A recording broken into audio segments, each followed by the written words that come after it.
We're good.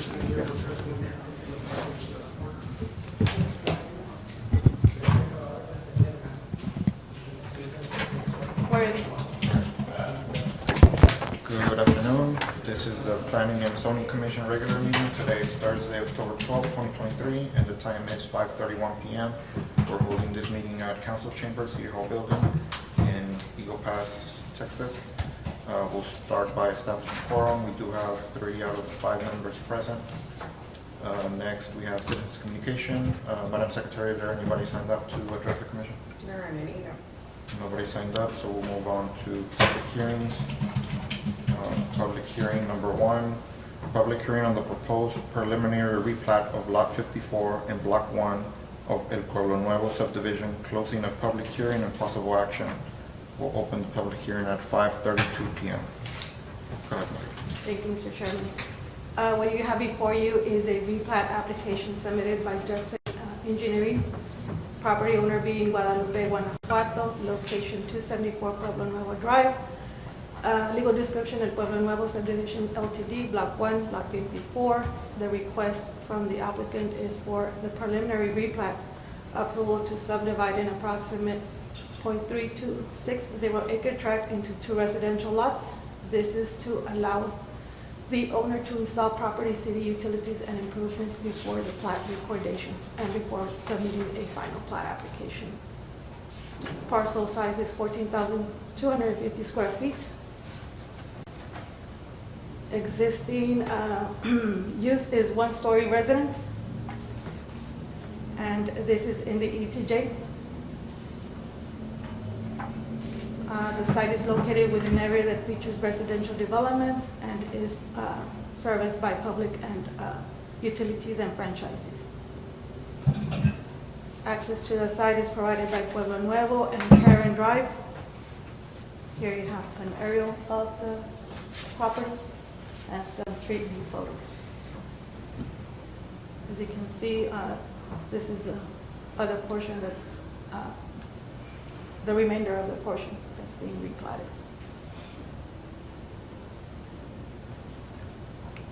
Here you have the plat drawing.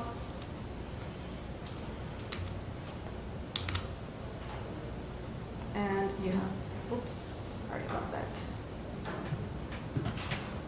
A zoomed in plat, screenshot of the plat or the replat. We did send out 65 notices to the abutting property owners within the 500 feet radius, and 5 letters were returned as undeliverable.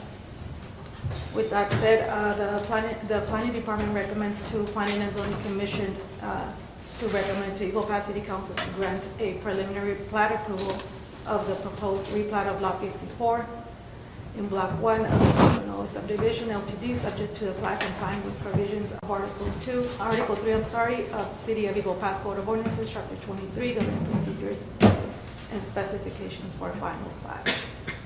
That completes the report, and I'll open it up for questions. For the record, Ms. Lina Sanchez is present. Are there any questions or comments from the public on this item? If not, is there any questions or comments from the commission on the item? No questions. If no questions, we'll close the public hearing at 5:35 p.m. And is there a motion on the item? I'll make a motion. A motion to approve the recommendation by the planning department. Is there a second? Second. Second by Commissioner Groves. Any further questions or comments? If not, all those in favor? Motion passes. Thank you. Number 2, public hearing on the request submitted by Esperanza Contreras for a conditional use permit to allow the establishment of swimming pool venue in property legally known as 110 Heritage Farms Drive, closing of public hearing and possible action. We'll open the public hearing at 5:35 p.m. Go ahead. Thank you, Mr. Chairman. So this item is a request for conditional use permit for a swimming pool use 110 Heritage Farms, a residential zone property within the city limits. This is off of Indio Highway. The applicant, as you read off before, is Esperanza Contreras. We do have the applicant as well as some neighbors from this area in attendance this evening. It's a Heritage Farm subdivision. It's a 27,443 square foot lot, large lot, especially by city limit standards. It is a R1 first one family dwelling district. Here's some photos of the property from Google and from Street View, and then also here's some also of the neighborhood of other. It's basically a loop or a U type of neighborhood where there's two entrances to get in and out of the subdivision. So here's a couple more photos of additional photos of the street of Heritage Farms. And here's some photos of the that include the backyard property, the yard and also backyard of the property in question with a swimming pool that the applicant is looking to receive the conditional use permit to be able to rent.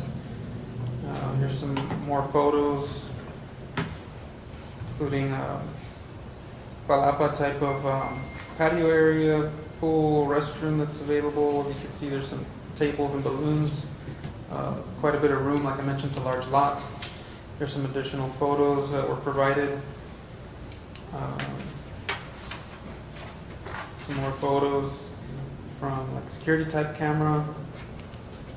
There's some photos provided as part of some responses from neighbors with opposition, and it's showing. I apologize, the clarity isn't that great. It's several vehicles parked on the street is what's being shown here. Hope you can make that out. Here's another picture of vehicles, and then a picture with some trash stuck on a fence, and then another showing some trash or paper on the floor. Again, I apologize about the quality of those. We do have the hard copies of that. If you like, I could let me pass that around. You can get a better view of what was provided there. We have some photos, but not all of I don't them. believe these. I don't think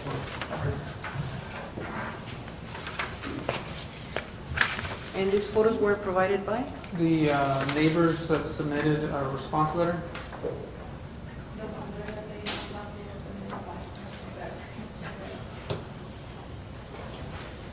So zoning map, as we mentioned before, shows this is a residential zoned area, R1.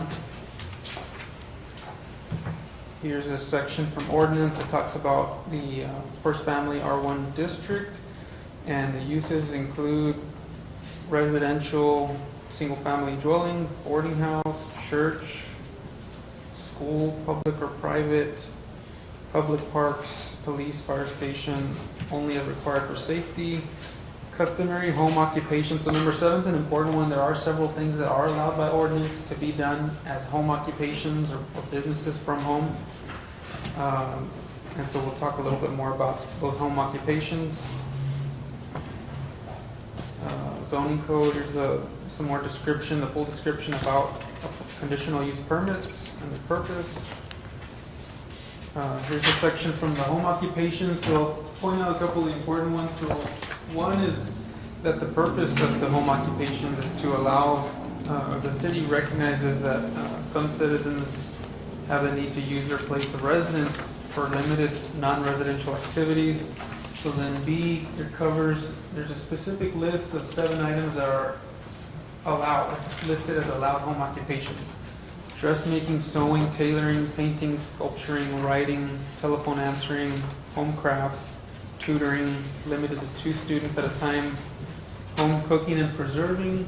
I will point out that one, some people do misunderstand that one. So home cooking is allowed as long as it meets Texas cottage food law requirements. So cooking like meals, home cooked plates, things like that, it is not allowed. So just want to point that out because that is something the city is trying to work on. Computer programming is also on the list of allowed permitted home occupations. And then section C has a specific list of prohibited home occupations. Animal hospitals, dancing studios, exercise studios, mortuaries, private clubs, restaurants, stables, kennels, automobile body shops, occupations involving explosives or other hazardous materials. And then D, what D covers is, it says, all home occupations not specifically listed in the above, either B, allowed uses, or C, prohibited uses, they shall obtain a conditional use permit from the Planning and Zoning Commission prior to conducting any business activity. So basically, if somebody wants to do something that's not on B as an allowed use, and it's not on C saying it's strictly prohibited, they could come through this process. That's what we're doing here with this item, is they're applying for their conditional use permit because what they are asking for is not on those lists. There are a couple of important performance standards to know about. So what the ordinance is trying to protect is the neighboring property. And so it talks about things like the hours of operation, things that require frequent home deliveries are not allowed. Things that result in the, number 4 says, home businesses shall not be permitted which result in the parking of customers' automobiles in a manner, frequency, or number which will cause traffic congestion or will unduly inconvenience nearby residences. Another one we'll point out here, number 7, no conditional use permit for a home occupation shall be granted unless the applicant has furnished proof of state of Texas Comptroller's Office certificates or state tax license. Number 10 talks about the hours. In no case shall home occupations be open to the public earlier than 7 a.m. or later than 10 p.m. So those are a couple of the important ones on this list of essentially just trying to protect the nature.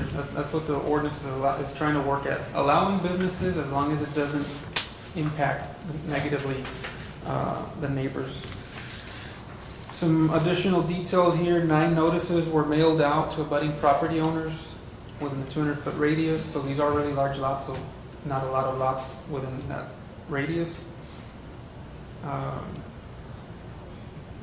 2 letters were received in opposition, along with some additional documents, including those photos I just passed around, and a type of petition with 3 additional signatures of residents from within this Heritage Farms street.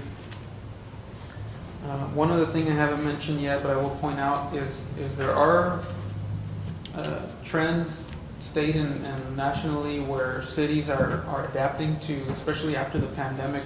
A lot of people work from home, switched to work from home. A lot of businesses began, people opening up their own businesses out of their homes. And so many cities are reevaluating their home occupation ordinance and allowing a little bit more than what was, typical. And I guess I would consider ours fairly typical. It was put into place quite a few years ago. So that is something that I think the city, we may consider looking at, evaluating that list of home occupations and what's allowed.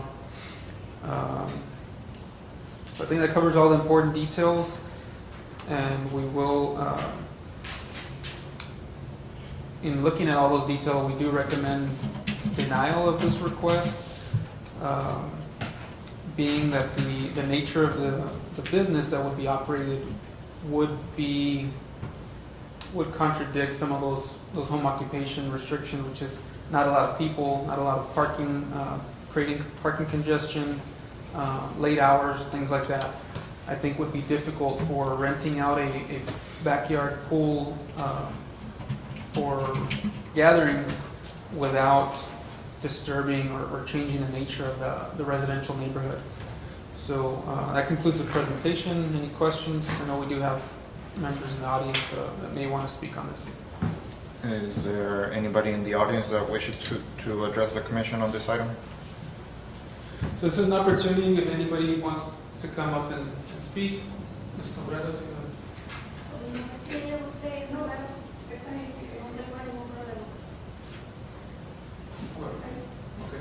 You could just come up, state your name, and say what you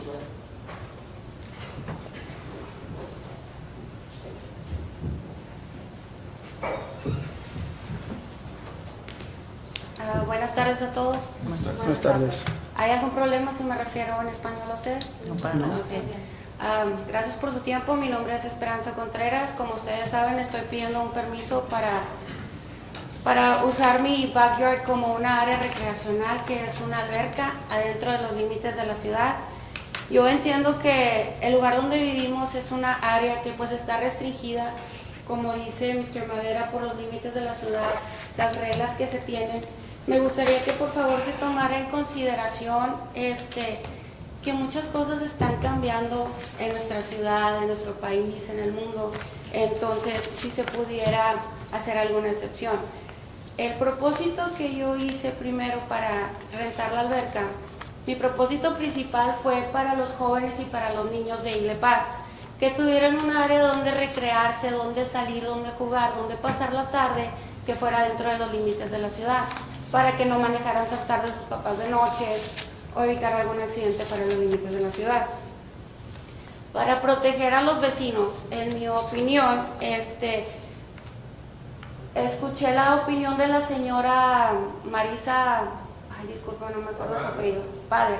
Entonces, me senté, hice un contrato. En el contrato vienen varias reglas que las personas que visitan la alberca tienen que cumplir. Se tiene que hacer una cita, se tiene que dar un depósito, tienen que cumplir reglas. El máximo de personas es 50 personas. No se les hice llegar unas carpetas que las tengan ahí con ustedes, donde ahí viene una copia del contrato. En el contrato se pone el nombre de la persona, la información básica de la persona, el día que la va a rentar. Las horas son bien importantes en esa fecha. No es más tarde de las 10 de la noche cuando es entre semana. En fin de semana es un poco más accesible y es hasta las 11 de la noche, lo más tarde que pueden estar ahí. Lo máximo de horas que pueden estar ahí son 5 horas. Un máximo de 50 personas. En el contrato también se dice que la basura, las personas se lo tienen que llevar con ellos. Ellos son responsables del comportamiento de sus invitados, que se tienen que estacionar del lado de la calle donde está la alberca, para no bloquear a los vecinos. Es only on the right side of the street, que es donde está la house. No se puede tirar basura afuera tampoco. Todas esas reglas se les explica junto con otras para el mantenimiento de la alberca, como no comer adentro, no tirar basura, no traer water balloons. Todo eso se les explica al momento de que ellos van a contratar el servicio y van a estar en la alberca. Se les informa y se les dice, ¿están de acuerdo con el contrato? Si están de acuerdo, se prosigue y se firma. De otra manera, pues no se puede. Nunca se ha podido hacer más de 50 personas por lo mismo, porque yo quería evitar problemas con los vecinos. Se habló con el señor Ivy Rowland, que es mi vecino del left side of the house, es mi vecino inmediato. No sé si ustedes pueden ver en las fotos que Mr. Madera les puso. Es el único vecino que yo tengo pegado a mi casa. Ese señor, ayer hablé con él personalmente, me dio su número de teléfono y me permitió que les dijera que él no tiene ningún problema conmigo rentando la alberca, que es mi propiedad, él es mi vecino y hasta ahorita nunca ha tenido ningún problema con personas o con carros. Dice que él está bien, no hay ningún problema. Hace tiempo se habló con el señor de enfrente, que se llama Ezequiel Hernández.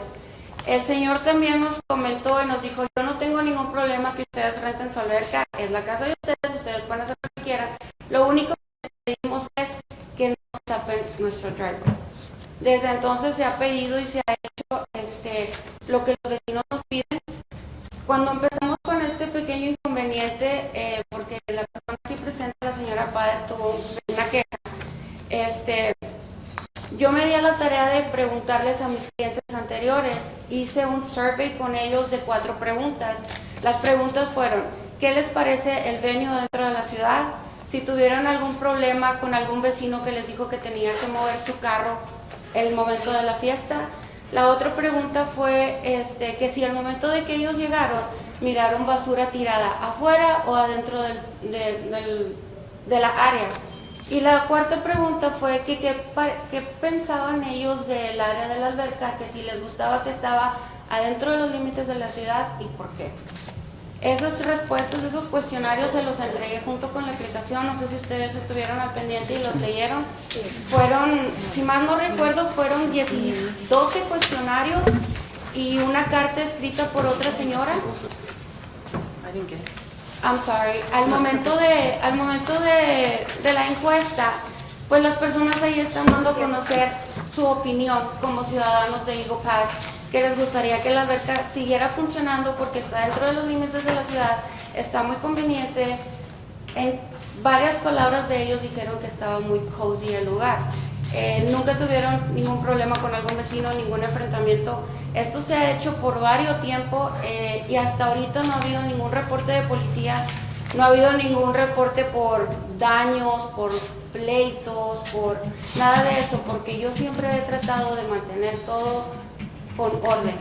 Y para tenerlo con orden, yo decidí que fueran pocas personas las que visitaran el lugar, principalmente los jóvenes y los niños, y que fuera un bajo costo.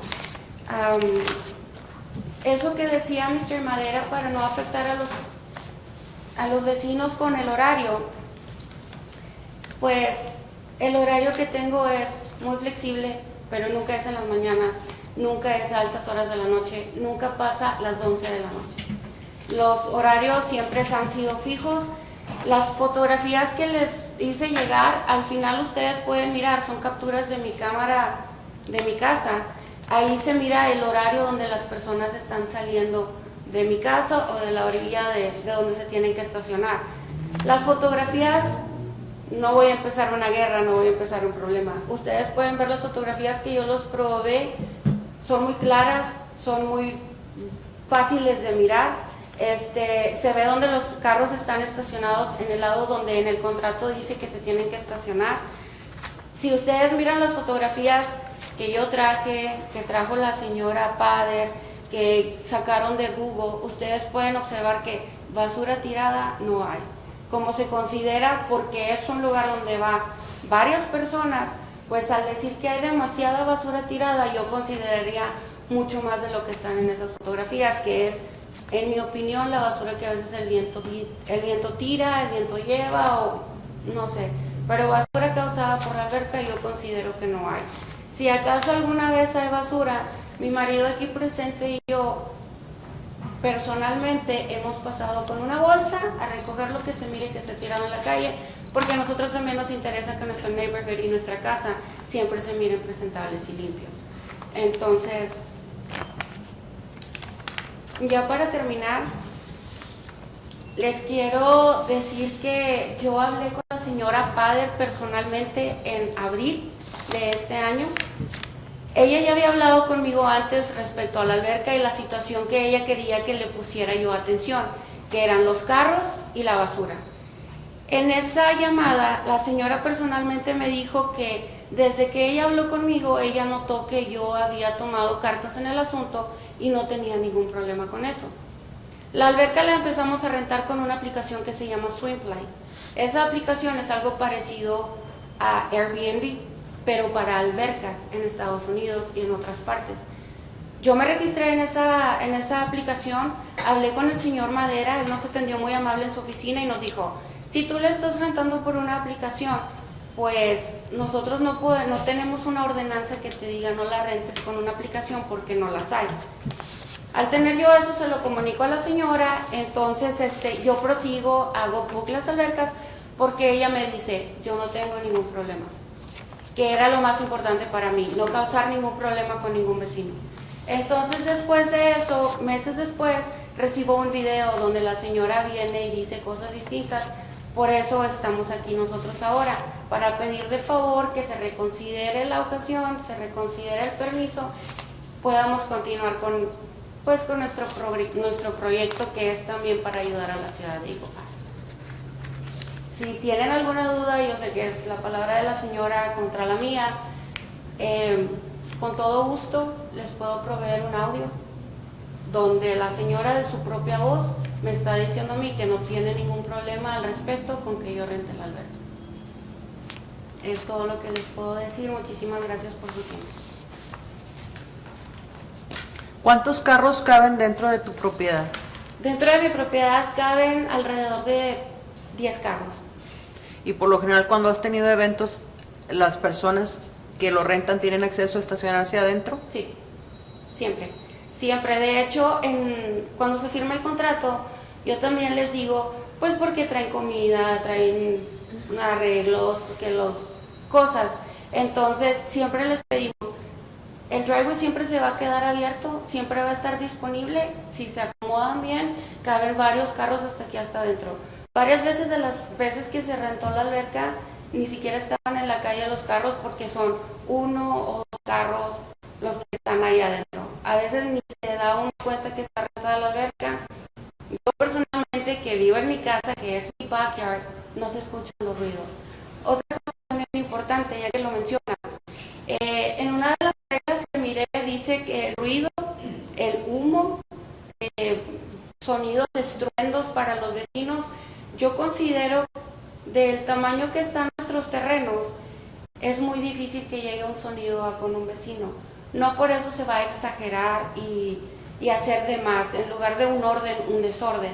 Siempre se les dan reglas y las personas hasta ahorita, ya tengo varios tiempo haciéndolo, alrededor de 3 años, nunca ha habido ningún problema, nunca se han quejado del ruido.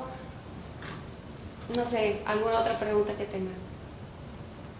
O sea, dentro de tu propiedad cabrían 10. Sí, muy fácil. Y afuera de tu propiedad en la calle. Pues cabrían, la propiedad mide de ancho 140 pies, entonces, pues fácil, no le quisiera mentir, 5 carros, sí caben ahí muy fácil. Eso sería sin tener que obstruir a nadie más, o Sí. sea, De mi lado izquierdo está el señor Abby, el señor Abby Rowland.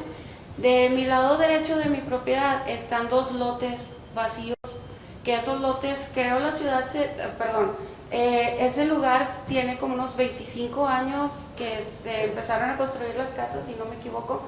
Esos terrenos siempre han estado desocupados. Ahí es donde yo les digo a las personas que si no caben dentro de la propiedad, se pueden estacionar en ese lugar y en ese lugar solamente, que es al lado derecho de la propiedad.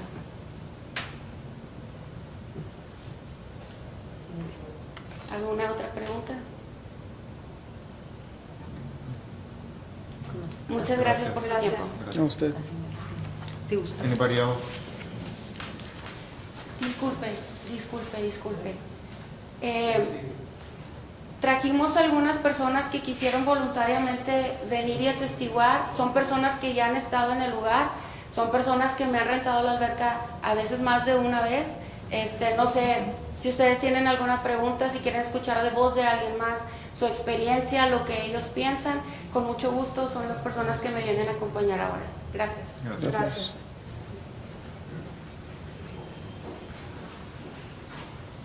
Buenas tardes a todos, primero. Buenas tardes. Buenas tardes. Me parece muy bueno el propósito por el cual ella quiso crear esta diversión para jóvenes y niños. Pero aquí el punto es que ya no es una non-profit entity, sino que está cobrando por ello. Y tampoco es el punto si lo está reportando o no lo está reportando. Aquí el punto es que esa es una zona residencial, netamente, no importa que las leyes estén cambiando en tal parte o tal parte. Aquí en Igual Paz siguen siendo las mismas leyes, ¿sí? Otra de las cosas que menciona ella es las pólizas que ella hizo para sus clientes. Y dijo bien, porque son para sus clientes. No está hablando de los efectos colaterales para los vecinos, ¿sí? Ahí no vamos nosotros incluidos en sus pólizas, ¿sí? Y tenemos como un ejemplo, ¿verdad? En una ocasión, una vecina que tuvo una emergencia donde su niña se cayó a la alberca de su casa y pues se puso muy mal y la sacó de la alberca y rápidamente la quiso llevar al hospital. No podía salir de la colonia, y ella puede dar testimonio también, es la señora Hesles. Okay. Nosotros hemos tenido que incurrir a su propiedad a sacar de ahí a personas para que vengan a mover sus carros de nuestro driveway, porque no podemos entrar.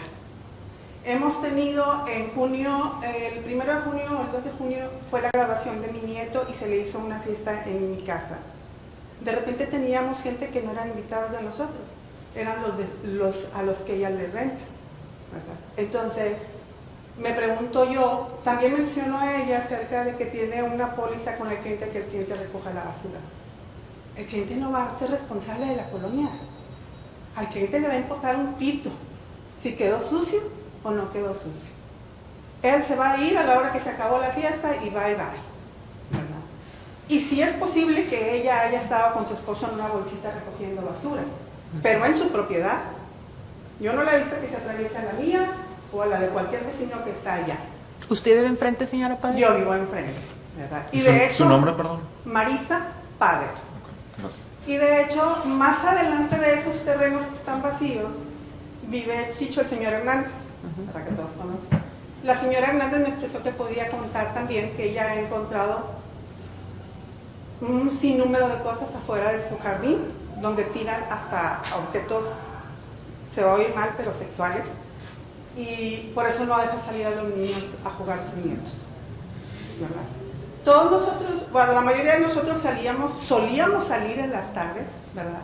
Ya no caminamos en las tardes, ahora tuvimos que cambiar nuestro horario en la mañana, porque es una inquietud el hecho de que ves adentro de los carros a jóvenes que no se bajan a la fiesta, están adentro de los carros y no podemos pasar por ahí.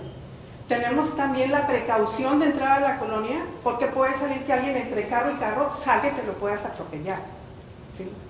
Entonces, creo que no hay estacionamiento para ese tipo de eventos ahí. Está usando nuestros lugares para tener ese tipo de fiestas, ¿verdad? Y mencionó algo de que uno de los vecinos le dice que por él no hay problema. El vecino está vendiendo esa casa, la compró para venderla, no ha habitado nunca, ¿sí? Entonces, no, ella también menciona que grabó algo con respecto a lo que yo le dije. Primero, déjenme decirles que ella no empezó en el 23 a rentarla, empezó en el 22. Y fui directamente a su casa a tocarle y decirle, tú no estás supuesta a rentar sin el permiso de nosotros. Pero ¿sabes qué? Vamos a considerarte y termina tus fechas. Pero el año que entra no lo vuelvas a hacer. Ella me habla y me dice, ¿sabes qué? Que ya me dio permiso la ciudad. Qué bueno que me alertaste porque ya me dio permiso la ciudad y me nombró al señor Plácido como que el que le había dado el permiso. Y yo dije, mira, si la ciudad se lo dio, yo no estoy por sobre la ciudad. Qué bueno que te lo dieron, ¿verdad? La ley es la ley y nadie puede estar por encima de ella. Si te lo dieron, perfecto. Pero luego yo me enteré que no era cierto. Entonces, ¿por qué prestarnos a decir, ¿verdad? Mi proyecto es este, si 2 años has violado la ley de la ciudad, no te has registrado con la ciudad y no tienes el permiso para estar dentro de la ciudad con este tipo de cosas. No es algo personal, o sea, yo no pienso que una persona no pueda usar la empatía como para pensar el daño colateral que le hace al vecino, ¿verdad? Solo porque ella está registrando dinero en su cuenta. Porque no es una non-profit. Si el propósito fuera bueno, y si se hubiera convertido en una non-profit, hasta yo le hubiera ayudado, oye, déjame te llevo sándwich para los jóvenes. Pero yo no veo más jóvenes más que las personas que están ahí. He visto que la gente hasta se sale afuera a tomar.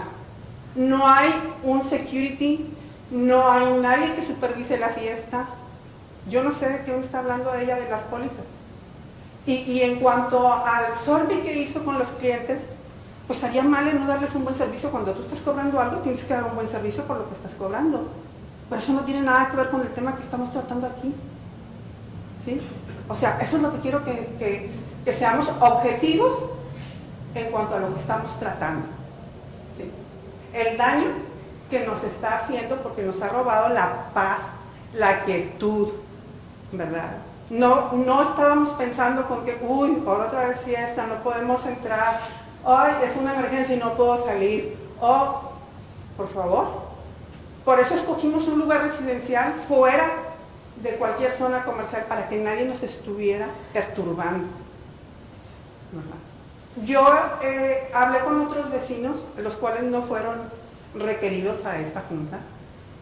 Uno de ellos es una persona mayor y me dice, yo invertí en esta colonia pensando un día que vender, que ya no esté, o vender o dejarle a mis nietos, pues una plusvalía en lo que acabo de comprar. pero no me parece que esto se haga zona comercial. Porque al final de cuentas, todos los que somos vecinos tenemos negocios, todos. ¿Sí? Y si todos nos proponemos tener en nuestra casa el negocio, pues imagínense lo que nos vamos a ahorrar, ¿verdad? Pero eso ya no va a dejar, ya no va a ser zona residencial.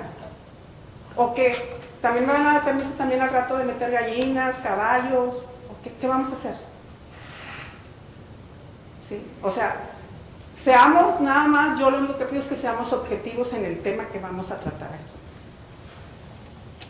¿Ok? Y en cuanto a que ella ha grabado mi conversación, ella no me pidió permiso para grabar la conversación. Eso es ilegal, primero. Segundo, si yo le dije que no había ningún problema, vuelvo a repetirlo, es porque ella mencionó que ya tenía el permiso de la ciudad. Y, si ya y considerando que lo hubiera tenido, yo pensé, oh, porque voy a estar yo por encima en la ciudad. Pero cuando me doy cuenta de que no es cierto, entonces es cuando empiezo a ver, oye, ¿de qué se trata? O sea, ¿qué se trata? ¿Por qué tanto engaño? ¿Ok? Nada más es lo único, y si hay alguna objeción de parte de ella, y si yo tengo algo más, pues aquí estamos para eso. Muchísimas gracias por su atención a todos. Gracias. Muchas gracias. Anybody else wishes to address the commission? Come forward. There's no Mi nombre es Evelyn Peña y hace meses contacté a la señora Esperanza Martínez para rentar su lugar. Ahorita estaba mencionando la señora Marisa que al cliente le vale dejar la basura, por eso me animé a venir a hablar. No es cierto, yo di un depósito y se dice en el contrato que si no recoges la basura o violas las reglas como el estacionamiento, no se te regresa el depósito. Yo pienso que mucha gente está en mi lugar, entonces yo he ido varias veces y jamás he visto basura como dicen que se está regando. Incluso cuando yo tuve mi evento, yo saqué toda la basura, la puse en mi carro, me la llevé para mi casa y allá la dejé en mi bote de basura. Tengo también incluso la comunicación en mi Facebook donde le estoy diciendo ya saqué la basura, ya me voy.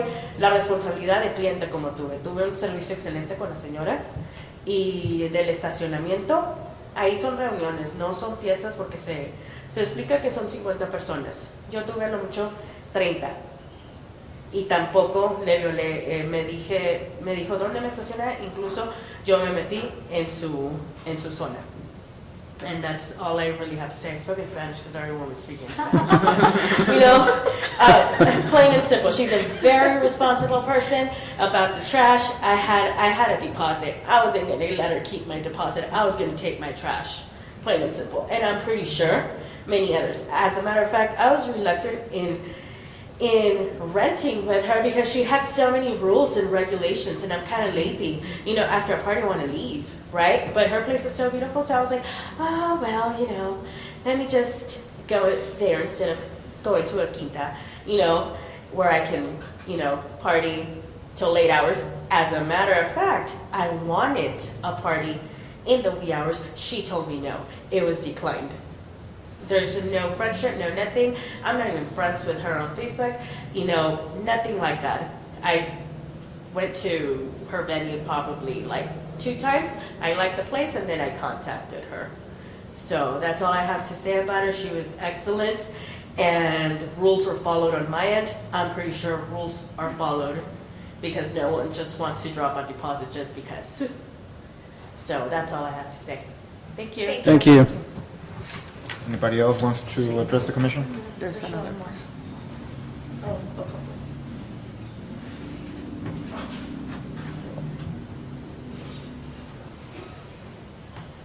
Buenas tardes, mi nombre es Judith Garza.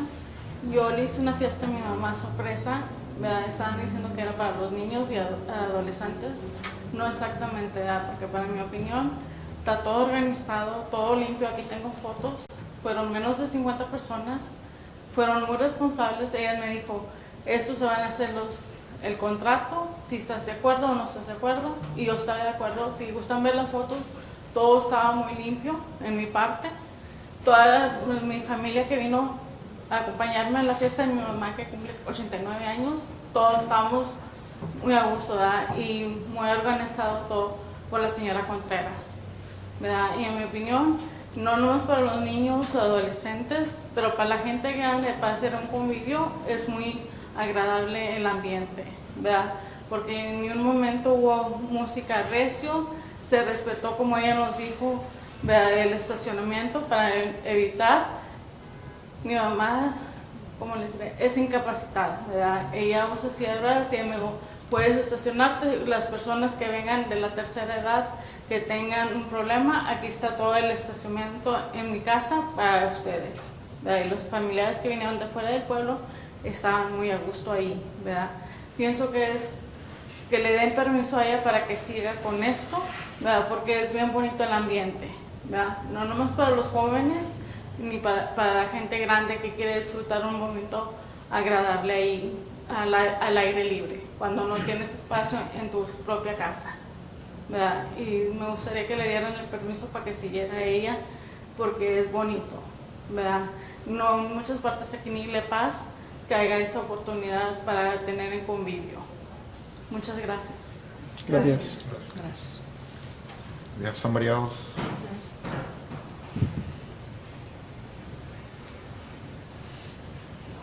You can use this side too, there's also a mic on that one. Buenas tardes. Buenas. Alfredo Aguirre, mi esposa Jacqueline Hesles. Nosotros somos vecinos, no directamente enfrente de su casa, es la señora Padre, pero somos vecinos de los Padre. Todo, yo siento que, como lo comentó la señora Padre, no es nada personal, ni mucho menos. Son cuestiones de zoning, en planning.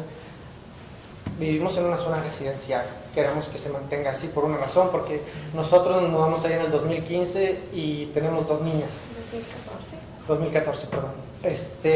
Y Oye, es que a veces salimos afuera y hay cosas indecentes que digo, yo tengo una niña de 8 años que siento, oye, ya no puedo sacarla así sin decir de que déjame checo antes de sacar a mi hija, de que no hayan cosas afuera en mi casa. Si yo cuido, ¿verdad?, lo que está viendo mi hija para que salga en mi propia casa donde pagamos impuestos, donde trabajamos muy duro para vivir ahí y no poder salir pues a gusto o con la confianza de que, ay, saca a las niñas, o sea, antes que yo, es más, dale. No puedo salir así rápidamente porque es como que, oye, y no voy a decir que siempre, y las personas que están aquí tal vez súper lindas, los que rentaron, y qué padre, la señora de 89 años, qué bonito, pero no todas son ella. Hay unas que hay carros hasta dando la vuelta a las casas de allá en la mera esquina, que dices, it doesn't look like 30 people to me. Not always, maybe sometimes there is, but sometimes it's, I mean, way more than that. There's probably high school kids in their cars, so past 12 for sure. Sometimes I feel like, hey, I mean, if we want to go out on a date night and tell my mom to stay home and, you know, take care of my girls, I'm like, pues no sé, o sea, me da pendiente hasta dejar a mi mamá ahí con mis hijas, porque ¿qué tal si alguien se estaciona enfrente de mi casa y, ay, a mami se le olvidó el celular en el carro? No puede salirse así nada más, y qué tal si hay unos chavos ahí enfrente tomando enfrente de mi casa, o sea, eso no es algo que, we don't work so hard to live there and be in our house to not feel comfortable and leaving my own girls there with my mom. totalmente. I mean, that's- Y en las ocasiones, varias que hemos salido, nos hemos percatado de que hay gente todavía en sus vehículos, se percibe el olor a they're smoking something. O sea, Algo they're not at the normal. party, they're parking on the street, doing whatever they want to do O on the street. besándose o lo que sea. Cosas- Shouldn't be happening in front of my house. Exactamente. Cuando pasó lo de, era nuestra hija la que se estaba ahogando, yo estaba en el trabajo, mi esposa está tratando de salir, la gente después de su ambiente tal vez se ponen en otro estado de ánimo, mi esposa pitándoles como que Como quítense loca. por favor porque tengo que irme, la gente no se movía así como que ¿por qué me estás pitando? Yo no tengo por qué darte explicaciones de por qué tengo prisa de irme de mi casa si es una zona residencial. No podía salirme de mi colonia. Entonces, esa fue una situación que fue para mí. Horrible. It was Horrible. wake up alert, porque no es algo que consideramos que deba ser permitido, por lo menos en esa área, donde, como dice Jackie, y la mayoría lo podemos constatar, nos hemos esforzado muy duro, todos tenemos negocios. Y nosotros pagamos más de $12,000, $13,000 de estacionamiento para nuestros camiones. A mí me encantaría tenerlos ahí en mi casa. Claro, también hay espacio enfrente de mi casa, pero jamás lo he estacionado ahí. La primera vez que lo puse no se tardó ni 2 días en llegar una carta de la ciudad donde no estaba permitido porque era el primer camión que compraba. Al día siguiente lo quité y no he dejado de pagar estacionamiento desde entonces. Entonces no se me hace correcto. Siento que por algo están todas las normas escritas y establecidas y pues vamos a basarnos en eso para poder No es lo correcto. mantener la zona como lo que es una zona residencial. Esa es mi opinión. Sí, bueno, Gracias. Gracias. Thank you. Anybody else wishes to address the commission?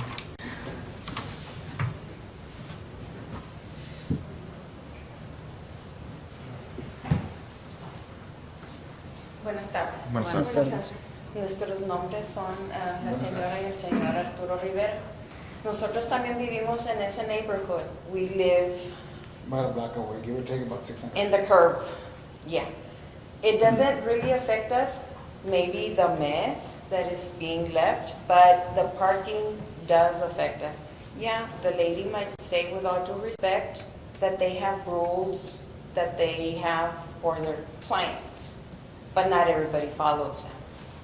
She said right now that she has only the right side of the street zoned for her clients. It's a good thing that she does, but not everybody abides by that. We can go inside the street and there's both sides filled with cars. And you really do have to slow down a lot because with that amount of cars that are on both sides, you have to slow down because sometimes kids are coming out of the cars for the party and you can run actually over them. It's not a safe zone to have that amount of people there. We're not against them and we're not against here because we're not against anybody, but I don't think it's a safe place to even have a party like that. I mean, there's a difference between your party, having your party because it's your family, and it's a different thing having parties every day. Because believe me, sometimes there's parties every day, okay? And like I said, I live on the curve. One time my son was outside doing the yard, and one of the vehicles from that party came to make a U-turn to come out through that same street, and it hit our concrete wall. So, I mean, you know what I mean? You can go around because there's 2 entrances, but they decided to make a U-turn there and they hit the concrete wall. And I bet you that owner of the vehicle, I don't think he even mentioned that accident or that incident to them, you know? Because like I said, she said it herself that she has rules. But does everybody follow her rules? I don't think so, because like I've seen the cars parked on both sides. And sometimes it's a small party, and sometimes it's a huge party to where the cars are on both sides, almost close to our house. We bought that property back in '99. And when we bought that property, it was very peaceful. That's why one of the reasons we decided to get that property, because, you know, there's peace there. But having, you know, parties, for say, like my wife says, you know, occasionally, sometimes there's more than one party at one day. You know, that interferes with other neighbors, with us, our peace. I have my young son, you know, we have the peace that, you know, he can go out and play, including my grandkids. But with that much traffic, you know, it interferes with us, you know, with the neighbors. I don't have anything against them having their parties or rentals, but when it interferes with other neighbors, yes. You know, it's a neighborhood area. It's not you know, it's not a business area. There's a lot of us, there's a lot of us that have pools, and I'm sorry, but they're the only ones renting the pool for business. Imagine if everybody was to, you know, rent out our swimming pools, you know, what kind of neighborhood would we have? Like I said, you know, I respect, I know Mr. Contreras for a long time, we're both law enforcement, but when it comes down to, you know, permitting for hire or a permit so that they can rent out their swimming pool, I'm against that. And this is, you know, this is my personal opinion. Yeah, to me, I don't think it's a safe place because we have to practically like go very, very slow, maybe 5 miles an hour because there's people coming out of both sides of the street and we can run over them. Even though we drive slow, but we have to go slower because there's people coming out at all times of the day when they're having a party.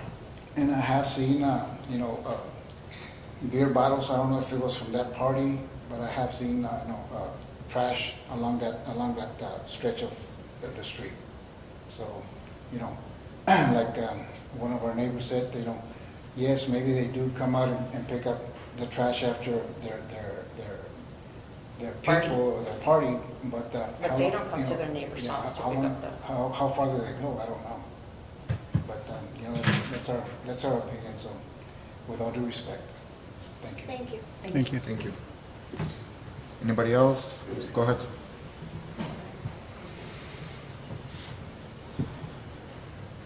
Hello, good afternoon. Good Good My name afternoon. is Lidia Ramirez. I have rented Miss Perita's venue like once, and I've gone to a couple of other events there. And I kind of feel offended by what they're saying because that they don't feel safe being at home or going into their yard. I mean, what kind of people do they think we are? Personally, when I rented it, it was less than 50 people. I have a child with special needs, he's autistic and everything. We never had the music loud. He loves water and he loves to swim and everything, and we kept it calm, we kept it nice, and we kept it early, and we left. And the times that I've been there, I've never seen nobody parked on the other side of the road. We always stayed on the right side, I'm sorry. We always kept it clean. We never threw any trash. But I don't know why they're scared that we're going to be vandalizing their homes or robbing them or anything. I think they should feel safe. Like I said, the times that I've been there to events, nothing bad has happened. No fight has engaged, or I've never seen anybody smoking or drinking or kissing, or I don't know what they were saying. But like I said, everything, you know, safe. Todo en Santa Paz, and I never seen any fighting or anything getting rowdy or anything like that. It's always been safe to be. And I think you should all give her permission to open up the venue. It's a really nice venue for, you know, family, and especially for kids with special needs that love, you know, water and love to, you know, hang out in the pool. Thank you. Thank you. Thank you. Go ahead, sir.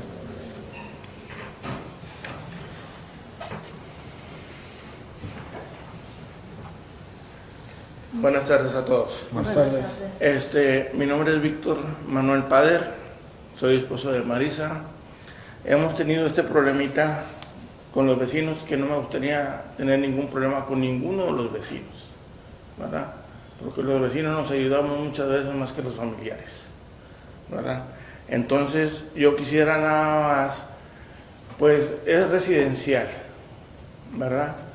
Entonces, para mí yo creo que no tienen derecho a poner ningún negocio, porque para empezar no tienen ni estacionamiento, ¿verdad? Ya sufrió la señora con su hija, que tuvo que apresurarse a salir rápidamente. Es un motivo de preocupación. Al rato va a pasar otra cosa peor y los señores no se la van a acabar si pasa algo peor. Nomás quiero prevenirlos de que eso suceda, ¿verdad? Ahora, hay una persona, una familia que vive ahí, que no vino ahora, que se han encontrado en su jardín cosas que mi señora no quiso decir, preservativos, otro tipo de cosas ahí en su jardín, ¿verdad? O sea, yo creo que ya hemos llegado al límite. Pero si a ellos les dan el permiso de usar la alberca para ganarse una buena lana o una poquita lana, a todos nos gusta tener un poquito más de dinero. Entonces, pues yo quiero que también, yo tengo alberca, el vecino tiene alberca, el otro vecino tiene alberca, pues vamos a hacer negocio todos. Y a ver cómo se pone la colonia y se va a poner alegre. Yo le aseguro que se va a poner muy alegre toda la colonia. O le dan permiso a ellos y a nosotros también, o no nos den a nadie. Queremos tranquilidad en la colonia. Esto es lo que queremos. No violar la ley. No se permite ahí en la colonia tener un negocio porque no se puede. Así de sencillo y de simple. ¿Por qué nos quebramos la cabeza? Muchas gracias, es todo. Gracias. Anybody else? Go ahead.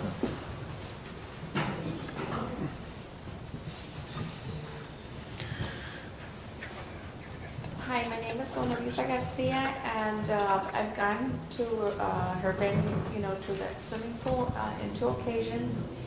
And she does give you a contract, right? And you go abide it. I don't feel that they bother the neighbors because her property is across the street and her swimming pool and everything is towards the back. They have no neighbors on the other side. To your left, there's nobody there, but there is some, maybe someone to the right. But mainly you go there just to, relax. It's very comfortable, it's very private. I took my grandsons and just my family, and then I had another one for my birthday. But I think they're just taking this personally. Anybody can park, How do they know that they belong to the party or not? They say her daughter got sick. I mean, if she was really that sick, wouldn't you call the ambulance instead of driving her to the hospital? They were having her to go stop. They could have gone, they could have taken the stretcher out or whatever. I think this is just personal. Yes, we did have a party. They have the big trash cans, and you throw whatever you used, and you just pick it up and take it in your vehicle and you take it home. But I went into 2 times to sign the contract or to ask if it was available, and everything is clean. If they say that they found other things in other places, they didn't provide anything to, this is what we found or whatever. I think they're just, I think it's just personal, and they're just trying to make her look bad. But I feel that how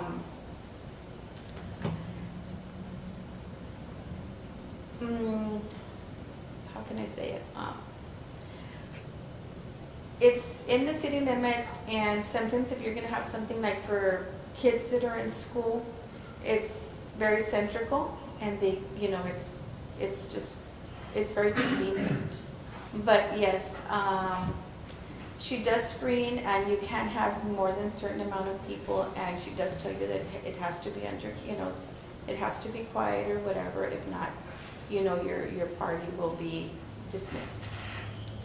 So I think that she should have the opportunity. Another thing, there is another, maybe I shouldn't say it. I know for a fact that in that, because it's like a horseshoe thing, there's somebody on the other side that they do have this business. They sell sheep metal. And he sometimes sells watermelons. So there is, somebody does sell things in that same area. It wouldn't just be her that has that business. Okay. Thank you. Thank you. Go ahead, ma'am. Can we? You can call the question. Okay, and then also a reminder, I think we would appreciate if we stick to the subject and not go back and forth on what somebody else said, Participen do we en need el- to limit the number of the time or? 3 minutes. It should be 3 minutes. It's supposed to be 3 minutes. But it's up to you The- all the when rule is when 3 you're minutes. done. Listening to comments, you can call for the question and proceed. Go ahead. Ok. ¿Cuántas personas son las que vinieron aquí a dar testimonio? 1, 2, 3, 4, 5, 6, 7 posiblemente. Ok. Eso significa que es una semana y media nada más de lo que ha rentado ella en 2 temporadas que comienza en mayo y termina en septiembre, ¿sí? Y a lo mejor es cierto el testimonio que están dando. Yo no voy a decir que están mintiendo porque solamente ellas saben cómo les fue en su fiesta, ¿verdad? Pero ellas no pueden decir que no ha sucedido en las demás ocasiones lo que nosotros estamos dando como testimonio, porque ellas no han estado en todas las fiestas o en todos los eventos cuando se ha rentado. De hecho, el señor Plácido tiene una foto que yo le envié, donde por los 2 lados está completamente lleno el estacionamiento. No se aprecia porque ahí le parece ser que la pusieron en blanco y negro cuando es de colores. Entonces, eso sí me gustaría mostrarlo para que no estamos levantando falsos testimonios. No es personal, no es un asunto de quién tiene más poder sobre quién. Ya lo mencioné ahorita, es nada más que nadie puede estar por encima de la ley, y así es. Si ustedes mencionan que ella va a tener el permiso y ustedes lo aceptan, nosotros no podemos decir, están violando los asuntos. Pero ya esto se ha llevado mucho más lejos, nada más por un solo cosa de sentido común, que es la falta de empatía, ¿verdad? No es el hecho de pensar que voy a dejar de ganar dinero, no me importa que a mi vecino yo le esté haciendo un daño, ¿sí? Ese es me parece hasta ilógico el hecho de traer testimonio aquí de que, ay no, a mí sí me rentaron y me dieron un buen servicio, y mire, cuando yo hice la renta nada más ocupé un estacionamiento. O sea, eso hasta me parece, estamos fuera totalmente del objetivo para tratar en esta junta. Esta junta es nada más sobre los vecinos, sobre el daño que se está causando, sobre la paz que nos robaron, sobre la quietud que teníamos y que ya no tenemos. Eso es lo que estamos tratando. Por favor, seamos coherentes, ¿sí? Eso es lo único que les puedo pedir, y con esto yo ya no quiero estar en más rebatingas. O sea, esto es más que claro y ustedes saben lo que van a decidir, y muchas gracias por irnos a todos. Gracias. Anybody else? Do we need? Yeah. Good afternoon. Good afternoon. Thank you for the time. My name is Linda Ruth Garcia, and I just want to wrap it up and say you heard everybody's opinions and saying what I've been seeing, because I've rented the place too, and I've been there in several locations, and not as a party, but we have a gathering because we're like ex-co-workers, and we meet once a month, but it's like 7 of us. So there's 3, 4 cars, but to say that there's a lot of traffic. I mean, you saw the pictures on the right side of her property. There's 2 empty big lots, so they can park. Like if there's 50 persons, how many persons per car? So I would say there's not many cars, but they can park on the right side, on her side of the house. And if they're saying they're blocking the access to the entrances, I mean, they respect, I would say, the entrances because it's legal to park as long as you don't block the access to somebody's driveway. And if you would need to come in, like they say, they had an emergency, they couldn't drive out, there's always the other turn, like right here on the U-turn, they're parking off right here, they have access to the other side. So, I mean, it's just recommending that. And there's pools, yes, there's pool outside of the city limits, inside of the city limits, and during the summer, everybody wants to join a party, have a pool party, go to a pool, and we have to drive 12 miles out of the city limits to go. There's literally, they're all booked. And I mean, I say this would be a good venue, to have this small gatherings, and you would permit it to access this permit. And that's it. Thank you very much for your time. Thank you. Thank you. Are there any questions from the commission on the item? I have several comments, if you allow me to. I completely understand both of the parties. I mean, I empathize with, I understand completely as residents and neighbors, and also on the business aspect. Are there any, because we have, I understand completely and I empathize, and I know you want to be in a safe place and everything, but I just want to make sure that we are doing the right thing as well, because we have approved other, or granting other permits with limitations, of course. So we won't have any situations where they can come back to us and say, oye, pues the neighbor next door has another business, because we do have granted other permits for daycares in residential areas with restrictions, where kids come back and forth, you know what I'm saying? And I'm not taking any part on this, but I just want to make sure if you're aware of any other, besides daycares and other businesses that we had approved in residential areas, is there any other business nearby? The subject Not that property? I'm aware, not in this. Not that someone has come and asked for a permit? Yeah, not that I can think of any other applications like this in this area you can call This me. area? No. Or on that site? Years ago, one of the property owners applied for it in CUP, but she never She never followed through? Because I remember we did approve once, it's a different type of business, but it was kind of like a lot of traffic. Remember that one with the, adult daycare. and we had other children's daycare as well, being approved on residential, because they're not classifying either a B or C on the choices you gave as variances, you know, and just to make sure, you know, everybody is having, you know, the same opportunity. I'm not saying to approve it or deny it, or, you know, just to take into account, you know, what has been done before. And because we have done variances on residential areas, and I completely understand it is, they don't have a homeowners associations. I wish they could have an owners association like other subdivisions, because you guys don't have no tienen una asociación de vecinos, ¿verdad? Que controle el uso. They don't have an owners association. Ajá.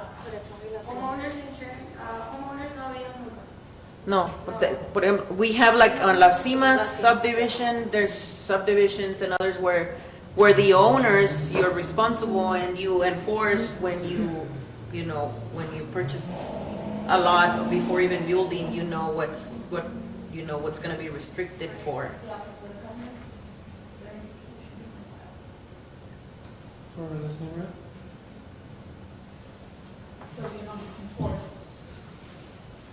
That's the things that we either enforce it or... Right, todos. Todos coludos, todos rabones. La razón, estoy completamente entiendo que quieren, pues, tener, como dice usted, que no haya negocios residencial y todo. La cuestión es que nuestra responsabilidad, es si es un tipo de negocio que se puede controlar, como hemos otorgado otros permisos para otros tipos de negocios dentro de subdivisiones residenciales. Es nada más tomar en cuenta eso. I mean, just to consider that. I completely understand both parties. Well, because it's also seasonal. You know, it's only a few months. I mean, it's difficult to control, but it's like on Airbnbs. There are cities where they have their own restrictions by subdivisions and everything. So this is a tough one, really. It's not that we want to say no or yes, but we got to consider it to everybody's account, you know. Any further questions, Do comments? you have any other questions? Yeah, real quick, Mr. Madera. So this does not fall under the permitted home occupations, does it? No. And have you heard of any other time that we've given a permit for this exact case, for a pool? For this type of, I guess we could call it a venue or rental, no. Because back in, well, there's other properties that are within city limits where they have like a pool class. But they're probably zoned accordingly? No, they're not. Graves, Kelso. Kelso, and there's others where it's not necessarily a venue, but they still have the same traffic. I don't know if they have done it properly, like, asking for a permit, like in this particular case. But we're aware that there's other places where it's not like for an event, but it is High traffic. high traffic and where they teach swimming classes. And we're all aware of that, and the residential areas as well. Sí, hay varias en varios lugares. So I Pero think, no sé si- I think again, first I want to say thank you to everybody that came out because it paints a better picture for us on what's going on. And obviously this is a big matter on both sides. So first and foremost, thank you, all of you. I think what our job is to actually look what we do have currently as ordinances and apply that the best we can. But I would also say, Placido, that we really need to revise, especially the platforms. Now with new technology, and like you said, with the pandemic coming out, and the platform that they're using, they referenced Airbnb. Is there anything limiting an Airbnb, which is technically a business? We currently don't have an ordinance specific to Airbnb or what are usually referred to as short-term rental. We are working on that. We do see the need to address that as becoming more popular. There's a lot of outside people, especially law enforcement in town right now. A lot of hotels are full, so we have seen Airbnb become more popular. So we are working at creating an ordinance to make sure nothing gets improper use or nobody's negatively impacted by that, but we don't have it in place now. Okay, And and so, one of the go ahead. differences, sorry, I'm sorry. One of the differences also is on Airbnb, it does restrict the number of people that can be on the property, like no parties and things like that, which I think is I one mean, of the the parking. issues. And I'll address that if I I'm may. an Airbnb host. Correct. I own a property, and in other areas, regardless of whatever the city, if there's an HOA, they can address whether they're allowing to have a short-term rental or not. It's Airbnb or VRBO, there's other platform. But in Airbnb here, because of the limited of rental homes and the need of accommodating other people, this is like similar to this app, because there were not enough rentals available for especially now with the immigration. And I'm just saying that because it's similar to the app. But on the app, I don't know how this app is, if it's like the Airbnb where the host can approve or disapprove or see and regulate, they need to have a driver's license to see that they're like, people that are not, that they might cause a problem in the neighborhoods. But other than that, because hotels were full, they're still full, we still have a lot of government employees. There's counties and cities where they implement some restrictions to that effect for those apps. We don't have one here, but we're aware there's other people with swimming pools using it as business in residential areas that have been either maybe they're not even approached to get a permit, or maybe they did and they were approved, or like other type of business. This is a tough one, and it's, at the end of the day, it's for the benefit of the community. I completely understand you, and I completely understand them as well, but it's something that the city needs to revise, and, Did I answer your question? Did I cover? Yes, for the most part. So what I say is, going forward, we really need to address new platforms that are popping up. And I know the platforms have their own type of provisions in them, but who's enforcing it? And what does that look like in the community? Does the city make their own provisions to enforce? Or what does the platform do for the residents? They violated however many occupants, okay, they can't rent it anymore, but they've already done it. at the end of the day, it's the responsibility of the owner. Exactly. And so it comes back to the same, right? But the city needs to have some type of provision to where we say, hey, if you're a venue, you have to have limits. So as far as the short-term rental ordinance that we're working on, it does not allow you to have rentals less than 12 hours long. It has to be over 12 hours, and no parties allowed. So those are some of the provisions that we're working on. And I also know that other cities that I've worked at before have ordinances that do not allow the rental of swimming pools in residential areas. So that's something else we could. Those are some things to keep in mind. Usually they are rent by a day or at least 2 days minimum, and this is something new for us. I never heard of this. Well, I learned from it when I read this about the app on the swimming pools. Is this the only swimming pool in Eagle Pass that's on that app? Yes, ma'am. Actually, I looked for it. En el tiempo cuando yo me registré, me pidieron varias cosas que tenía varios requisitos que yo necesitaba para que la aplicación me aprobara. Tenía que probar que era mi residencia, tenía que mandar fotos, tenía que mandar las medidas de la casa. Entonces tardaron un tiempo en aprobarme. Si ustedes se meten a la aplicación, es muy parecido a Airbnb, pero leyendo los términos de la aplicación tú puedes rentar tu alberca que está en el backyard a la comunidad. Tú tienes una alberca y varias personas de la comunidad no lo tienen, entonces tú puedes proveerles a ellos como que vayan y aprovechen lo que tú tienes en tu parque.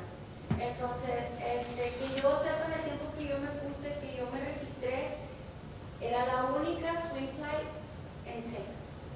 Hay otros swing flights, si más no me equivoco, creo salió uno en Houston, creo hay otro en El Paso, si más no me equivoco, en El Paso hay varios, pero esto está en otros estados que, como Texas, están bien calientes. Entonces las personas empezaron a hacer esa aplicación y las albercas se rentan por esa aplicación ahora. Que fue lo que yo investigué y pregunté, por eso yo tuve la junta con Mr. Madera antes de seguir adelante con la beca. Lo que menos queríamos nosotros es meternos en problemas, no queremos hacer cosas mal, no queremos equivocarnos en nada. Entonces, tuve una junta con él y le comenté de esa aplicación, me dijo, es tipo Airbnb, ahorita no hay regulaciones por esa alberca. O sea, no hay regulaciones para esa aplicación de alberca. Yo proseguí y seguí haciendo todo porque en mi cabeza yo entendí, no estoy haciendo nada malo porque me registré en una aplicación. Y la aplicación, si hubiera considerado que yo no era una buena participante para ser parte de ellos, pues me hubiera negado el permiso. Si ustedes se meten a Streamplay y buscan Eagle Pass, sale mi alberca y sale que está active. Bueno, estaba, ahorita ya la verdad no la he checado, como ya no se ha rentado, no sé si todavía siga, pero la última vez que yo chequé estaba activa todavía. Discúlpeme, entonces, porque registrarte en una aplicación es más importante que seguir las reglas de la ciudad. ¿Es así como lo vamos a hacer? I'm sorry, go ahead. I think y'all are already Yeah. open for discussion, so we don't want the public to be speaking at this moment, okay? Thank you. Are there any further questions, comments from the commission on the item? No? Anything from legal? No? We don't have any. I think Mr. Meda finished the From legal? presentation. From legal, from the legal department in regards to this? No, ma'am. No, there's no input. Just about the short-term rental ordinance that we're working on, but at the But moment, there's nothing on not an this ordinance type of in place business. to prevent a public, semi-public swimming pool in a private residential area. They should just set the comparable to where other cities where they don't allow residential. I think my name would be like parking. It's like parking at the same time, I thought, okay, maybe it's the street's public. But then why do we enforce public for commercial use? Like on the other quintas, they have to have certain parking Space. for that commercial building. That's my only thing. All right, so if there's no further questions or comments, we'll close the public hearing at 6:50 PM. And the recommendation from the planning department is to deny the request by the applicant. Is there a motion on this item? I'm going to make a motion to approve as recommended, based on the conditional use permit is for a business. On here, for a business, parking is an issue. We've had photos that are verified that parking is an issue on the road. We've had many in opposition, also for, and I realize that, but I'm taking into consideration safety conditions such as if EMS has to get in there, if somebody has to get out. I think these are important topics, and it seems, although not all times, probably most times are fairly slow and adhering to everything that the property owners are wanting. I think there are some times that it may not be so. And because of that, I'm going ahead and make a motion to approve based on the recommendations of the planning. I'm not sure if I understood, so approve the request? Approve the denial. Oh, I see. So approving the recommendation from the planning department. I see. So that's the Okay. motion. Correct. All right. So the motion is to approve the planning department recommendation, which is to deny the request by the applicant. Is that the motion you're making? Correct. Okay. All right. So there's a motion by Commissioner Gross. Is there a second? May I make a second? Yes. Okay, so I'll second that motion. Any further questions or comments? If not, all those in favor? 2, those against? Motion dies. No denial? All right, are you all abstaining or you're voting? Okay, so abstentions? 2 abstentions? So we have 2 abstentions, 2 in favor. Motion does not pass? Is that No, correct? it does not pass for lack of quorum. Okay, so it has to be 3. So I guess we have another motion, or does the item die? It dies. It dies, it will have to come back. Okay. All right, so It could come there back, is or- no action on the Yeah, item? it dies, yeah. The motion dies, so we'll move on to item number 3. Number 3, public hearing on the request submitted by Pedro Garza for the rezoning of Lot 3 and Block 11 of Hillcrest Edition, also known as 1260 Rio Grande Street, from R3 Duplex District to R3A Apartment District, closing a public hearing and possible action. We'll open the public hearing at 6:53 p.m. Thank you, Mr. Chairman. What you have before you is a rezone application submitted by property owner, Mr. Pedro Garza. Location is 1260 Rio Grande Street. The request is for a rezone parcel, to rezone a parcel from R3 Duplex District to R3 Apartment District to allow for the construction of apartments. The current use is a single family. The lot is provided by Rio Grande Street. Here you have an aerial map of the sites, a photo of the existing dwelling.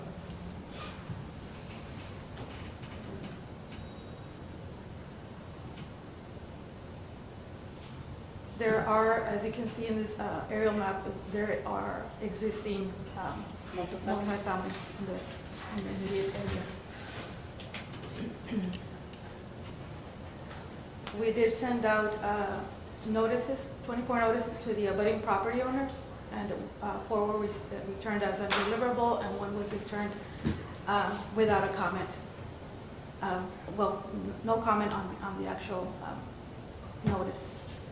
So the planning department is recommended that the Planning and Zoning Commission recommend to City Council to prepare and adopt an ordinance granting a zoning district change from R3 Duplex District to R3A Apartment District for property legally known as 1260 Rio Grande Street, subject to the following conditions, one being that the subsequent development of the property should comply with the following sections in the City of Eagle Pass Code of Ordinances, which is governing buildings, electrical code, fire code, garbage and rubbish, plumbing, street sidewalks and landscaping, tree preservation, water and sewer including drainage, governing off-street parking, and also fences. And that concludes the report. I'll open it up for questions. Okay. Is there anybody in the public that wishes to address the commission on the item? Nobody this time, so. The applicant's not available. They do, he did send a representative, who is Mr. Garza. No sé si gustan,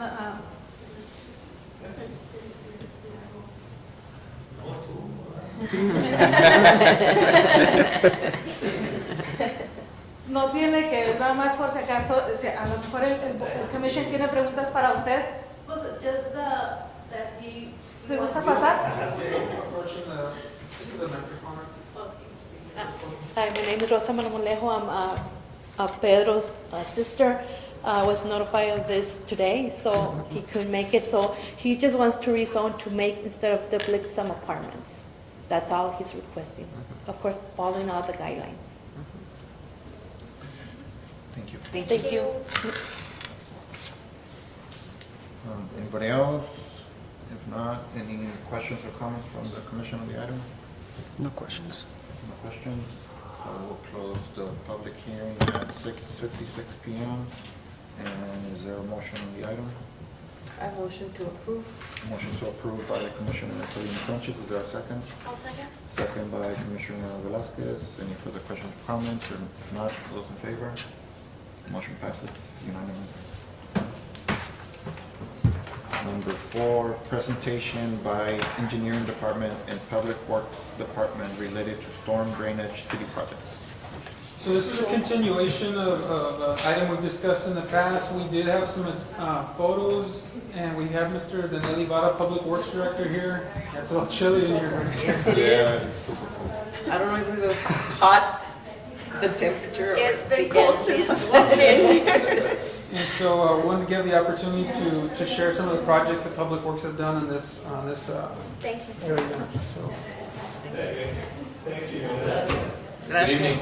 Good evening. Let me open this up.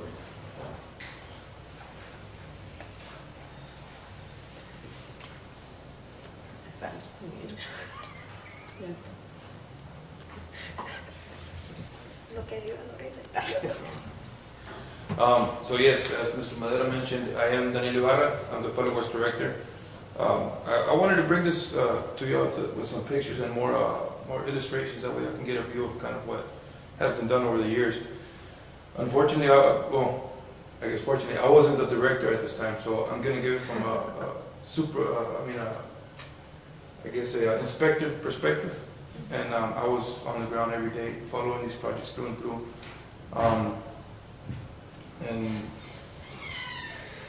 one of the main ones, it's on the list, but it's not exactly budgeted, because it was already in the past finished before they actually finished the master plan.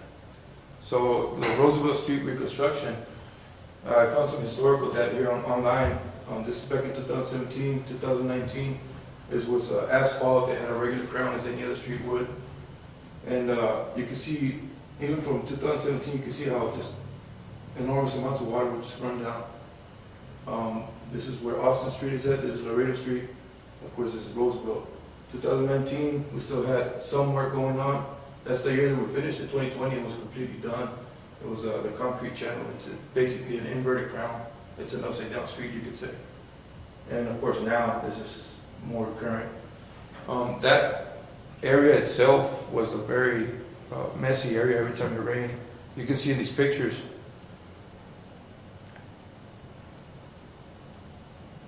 There we go. During construction, I was just a light rain. If I'm not mistaken, there was about 1.5 inches over a couple of hours. The water ran through, of course, and it would just leave a huge mess all around the road. It would destroy the asphalt. Every time it rained, asphalt would just wash out. And of course, a more recent picture, after it's been turned into concrete, it works much better. I believe the project at the time was about $350,000. Again, I was just an inspector. I was not 100% sure what it cost, but it was about around that area. Some more before and afters. This was actually before construction, before they actually went in and started working on the concrete. That's Waterworks doing some patchwork in that area. So after the rain, again, we just had a lot of runoff silt, and it would tear up the asphalt every single time. This as well, I think this was the same day, if I'm mistaken. Yeah. This is before the actual construction of it. Real bad situations, especially for the citizens that lived in that area. It would really, there were complaints every day. Now it's gotten a lot better. And of course, on the right, you see where it was during the work type of picture. Those were good days. Next one I want to show you is the Bona. Again, I went online and found some historical pictures. This is the Bona 2017. There was nothing but grass and trees. It was very dense grass, so we had a lot of flooding issues. But most importantly here in this area, I'll show you some pictures right now. We had a single culvert crossing all the water from the Ricks subdivision area, and also the, what is on the other side, the Bona Park and all that area right there. Glass Elementary, all of those. And I couldn't find any more historical pictures in between, but right in this area right here, you can see where it's been cleared. It's already seed and sodded, there's already grass growing there, so it helps a lot with the drainage. But this is the concrete channel that was built there at the time. This is the new and improved street over here and the extension over here. And of course, this is how it looks now with the most current picture I could find, already some grass growing out and things like that. That helps a lot with drainage. It helps the silt runoff. It keeps the dirt in place, basically. This was the southernmost end of it. If I'm not mistaken, it was about 50 feet all the way up to about right here. They cut all that concrete out. Of course, they improved all of this area. They added 2 culverts. If I'm not mistaken, that was a 3x5 or 3x6. They got 2 6x4s in the area to improve the amount of water that can run through.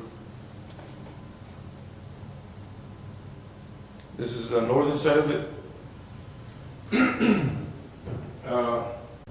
Single culvert.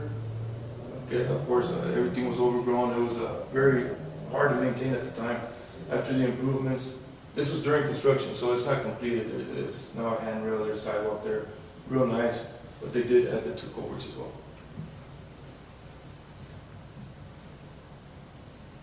This is a drainage pipe that runs from the old junior high. I think that's what is that now? It's full. Kennedy, yes. Kennedy Hall. Yes, in that area. Actually, during construction, a lot of this water would come just from the school buses being washed in that area. So all that water would run off this way and, of course, get taken downstream. So that one on Kennedy, can I ask a question right now? Just wanted to know, just to make sure, because you know where the old junior high is, and then Kennedy's kind of like in the corner, and then it goes all the way to the street behind it, that they have like a little church, and then there's, before the railroad. And I remember those people would get affected a lot with the water. With this work, did that solve kind of like property is, I would say, away from Kennedy? Away from Kennedy, in the Rick subdivision, right? I believe so. It's before you cross the railroads. There's, if it's Kennedy, you know it's right, the intersection of the Rio Boulevard, and I don't remember the name of the other one. Bonnet. Well, the one right on Kennedy is Bonnet and Rio Boulevard. And then that one intersects all the way and then makes the curve, right? And then you... Like to the field house. To the field house. Okay. The entrance to the field house, but instead of going towards the Rio Boulevard, you go to the other side and then like you're turning towards the railroad. I remember that block used to get flooded. Would that alleviate their situation with that, or? Yeah, I think that before, I think that's the property.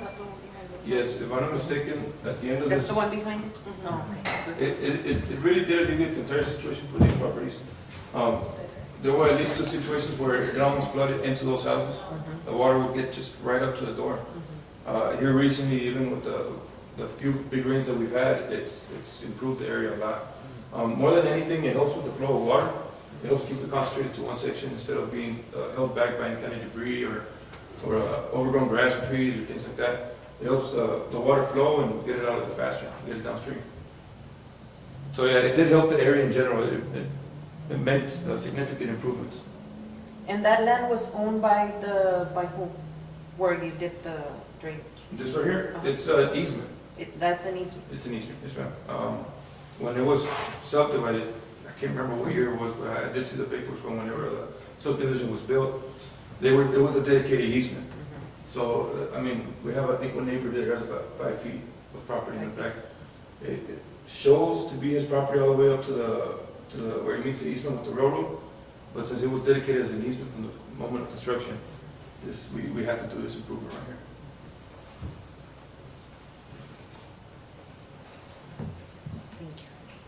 No problem. This is one of the most recent ones, Arrow Point reconstruction. Monday?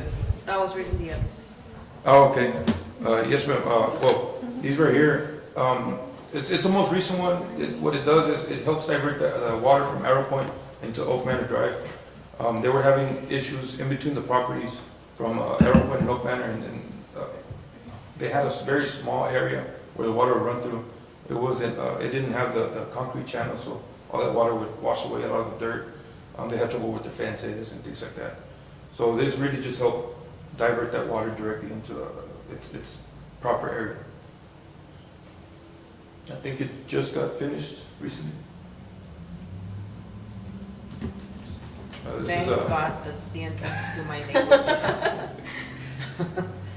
This one, again, from an inspector perspective, this one was tough. But of course, as we all know, Public Works stepped in and they finished the project. Did a really good job on it. These are two before pictures. I tried to keep the trend of before and afters, but I really wanted to show what it was before the improvements and also during the chaos, I guess. Of course, after Public Works stepped in, we went ahead and laid in the boxes, started the drainage improvements as well with the swell. There was significant damage already to the street itself, the sidewalks. There was a bit of trouble for the kids to get around there. And afterwards, of course, when we went in and started paving, it looks a lot better now. Thank God. I still drive through the back sometimes because I have to drive. You're used to it. Muscle memory. Katie Omar and Katie Jana Flat Gates, this was done back in 2020. What we're looking at right here, this is the old exit to it. Again, from an inspector point of view, the way this one was explained to me, and I kind of understand it, but of course, the water here, it would flow so high, it would start backing it up into the neighborhood. So you would have a situation where before they put these flap gates, all the water, however high that canal got, that's how much water they got into this neighborhood. So those flap gates, what they do is, they do allow the water to collect, but once the water gets over those flap gates, it keeps them closed. And it does allow the water to stay retained on this side, but on the other end, it doesn't allow it to come backflow into the neighborhood. So that was the purpose behind this project. It was completed I believe in 2021, early 2021. And this is the Omar side of it, of course. This being the old access into the canal, and of course after it's been done, it really did improve the water flow, and it hasn't gone as high as it used to. As a matter of fact, this property right here, the water won't get up to the palm tree right there, in those days. And this is after.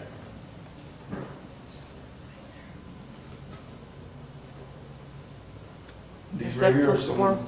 I'm sorry? Is that Proximor? Yes, ma'am. Mm-hmm. This is sorry. Drainage improvements, of course. I know that the main theme here is the drainage. This is something that we've done recently. This is the before. It would hold water, it would retain it. Se apestaba, the black water, moss, and then of course bugs and all the nasty things that it brings. And this is after. We went ahead and improved the flow of it. We lowered it down about 2 inches in the back. It hasn't filled water stagnant since. But those are the type of things we're trying to look for to reduce. Because it rained again. I'm sorry? It rained after August the 16 or 15, I don't know when that picture was taken, the last one. August 15th, I can go get a more recent one, but yeah, that's how it looks at the end.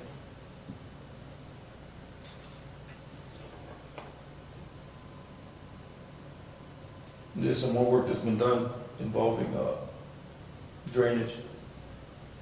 This is right here next to Gidea Park. Before we rebuilt the street, we went ahead and redid the drainage there. We hold back water and, of course, create the same situation. This is an ongoing project. This one's been finished since, but this is also ongoing throughout the entire canal. This is the main canal that holds all the water that runs through Eagle Pass. What happens is after time, it starts tearing up and it starts deteriorating, basically.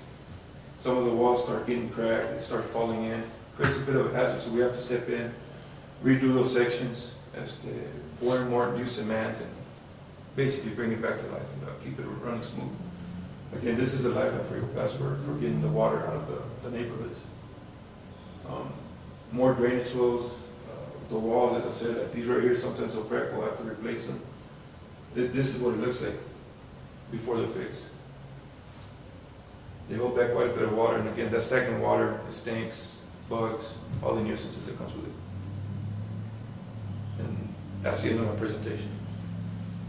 Just wanted to ask or comment, speaking of stagnant water, is there anything on Eagle Pass High School? I know there's a detention pond, I'm not sure what it is, that kind of holds water. I know it was cleaned less than a year ago. Great job on the cleaning, but I know after the rain, it kind of, the water just sits still pretty much. I don't know if there's anything on that. There isn't, Yeah, I was just gonna say, Mr. McGee had to leave. I know he's more involved in the future plans and addressing that, so he probably could have better answered than us, but I know that is an area where we are looking to upgrade or update that particular area. That is a key regional area for stormwater collection. But as far as the stagnation, I'm not sure. We'll relay that to make sure Mr. McGee's aware and that specifically is looked at when we're doing our further analysis. Okay, thank you. Can they do the same with the Foxborough? Because I've been receiving calls from the neighbors there. On that, in that particular spot where you show us right now, I think it rained again. And they were kind of like, because every time that rains, you know, before you, I think the water level was a little bit, you know, higher again, but I might be. They had issues recently? Yes. Okay. So there are two spots.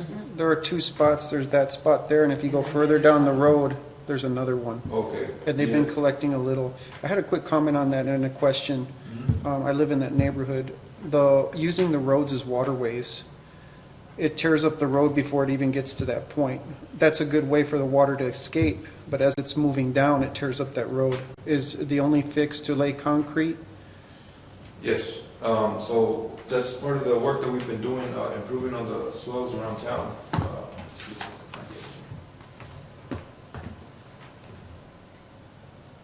So when these subdivisions are designed, here's a good example right here. When these subdivisions are designed, they have to run the water somewhere, and if it's not through storm drainage, which is very expensive, the only other way is through surface. And this right here, these swells, they're meant to be built where that surface water is designed to run to. There are several areas in town where you have a 1 foot swell. It is, yeah. And of course, that's not sufficient, so we've been going around town, marking the most deteriorated ones and fixing those first. Again, this is only an example. They did this in the Mr. Willow project, and this was a great idea. All that water that surface flows from up here ends up going directly into that drop inlet that was built in. So they are designed to run that way. The only other option would be underground storm drainage, and that's substantially expensive. It can really drive up the prices of home at some point. Because Foxborough always had that situation, and that area and on the other side of it, on the same, but as you go in the curve, and there's always problems like that. I don't know if it's because the canal behind it is not being clear, or there's always been an issue since they Nava Development developed it back in the day. So maybe you can help out those neighbors. That one is also on the master plan. There is a study that has been done to it, minimal study. Everything on the master plan has just a basic study. Everything else requires engineering and development and design and things like that. But that is one of the ones that, all that water from Foxborough, of course, runs, what would be east? Yeah, it runs from west to east into that canal back there and then into a detention pond. It runs under the water canal district, the district water canal, sorry, and then into that property, the Rhodes property. Well, it needs some improvement, basically. It needs more capacity, it needs a design. And that is in the book, in the master plan, and it is in the works as well. It's just some of these things, they take a little bit of time. They are very, very expensive. And we're trying to work on them one at a time. Because I know the blacktop there does get laid out, the asphalt quite often gets repaired. I'm just wondering the cost value from repairing the road so many times to just laying concrete once. And maybe it's more effective that way. In the long run, it is more expensive to do concrete. Correct. But in the long run, it does help. And again, that's something that we're working on. Foxborough is one of the subdivisions we have in the que dicen la mira para arreglarla. But it's just, we're getting to it as we go.